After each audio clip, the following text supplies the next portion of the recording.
दोस्तों, शालिनी भक्ति सागर कथा में आपका बहुत बहुत स्वागत है। तो दोस्तों, आइए जानते हैं वरुथुनी एकादशी व्रत कथा। यह व्रत कथा सुनने मात्र से बड़े बड़े पापों को नाश करने वाली है। तो वरुथुनी एकादशी के दिन हमें एक दिन पहले तुलसी दल तोड़ना चाहिए और विष्णु भगवान के समीप हमें विष्णु सहस्त्र नाम का पाठ करना चाहिए। एक घी का दिया लगाना चाहिए। इस दिन ओम नमो भगवते वासुदेवाय नमः इस मंत्र का 108 बार जाप करें। तुलसी समीप घी का दिया लगाएं और तुलसी के समीप भी हमको ओम नमो भगवते वासुदेवाय नमः इस मंत्र का जाप करना चाहिए।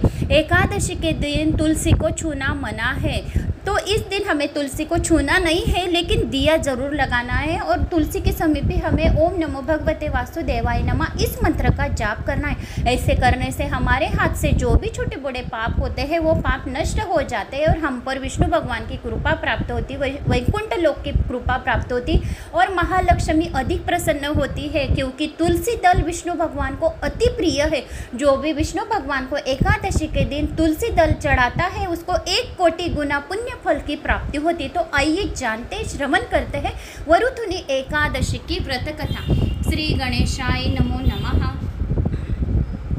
धर्मराज युधिष्ठिर कहने लगे कि भगवान, मैंने ज्येष्ठ शुक्ल एकादशी के व्रत का महात्म्य सुना। अब कृपया आषाढ़ कृष्ण एकादशी की कथा सुनाइए। इसका नाम क्या है, महात्मा क्या है, यह भी बताइए। श्री कृष्ण कहने लगे कि हे राजन, आषाढ़ कृष्ण एकादशी का नाम योगिनी है। इसके व्रत से समस्त पाप नष्ट हो जाते हैं। यह इस लोक में भोग और परलोक में मुक्ति देने वाली है। यह तीनों लोकों को प्रसिद्ध है। मैं तुमसे पुराणों में वर्णन की हुई कथा कहता हूँ, ध्यान पूर्वक सुनो। स्वर्ग धाम की अलकापुरी नामक नगरी में कुबेर नाम का एक राजा रहता था। वह शिव भक्त था और प्रतिदिन शिव की पूजा किया करता था। हेम नाम का एक माली पूजन के लिए उसके यह फूल लाया करता था। हेम की विशालाक्षी नाम की सुंदर स्त्री थी।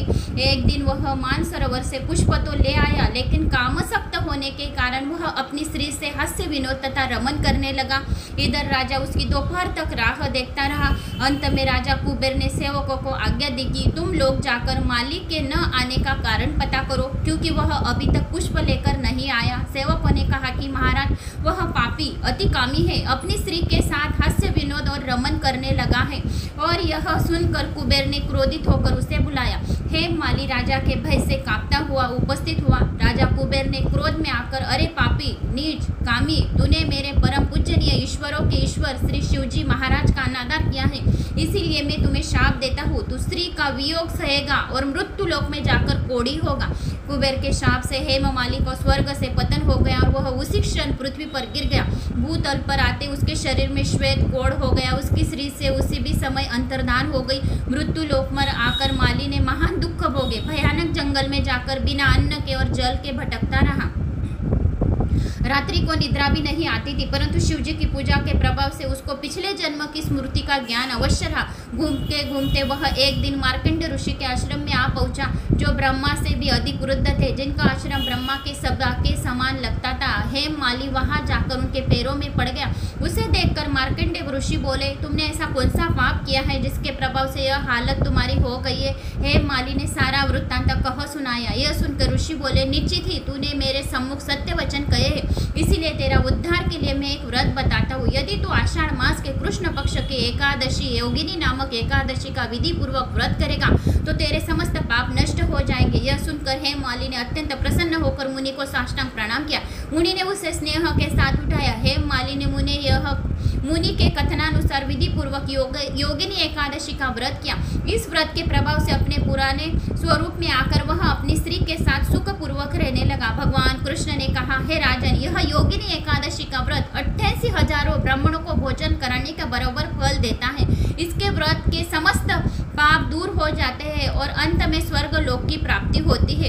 इसीलिए योगिनी एकादशी अवश्य करें और यह व्रत कथा भी अवश्य सुने। तो दोस्तों, मुझे उम्मीद है कि यह व्रत कथा आपको अच्छी लगी हो। अच्छी लगी तो एक लाइक करें, कमेंट्स करें और ज़्यादा से ज़्यादा लोगों को शेयर करें। आप कहाँ से मेरा यह वीडियो सुन रहे हैं, अपने गाँव की कमेंट्स अवश्य करें। जय श्री महाकाल। ओम नमो भगवते वासुदेवाय नमः।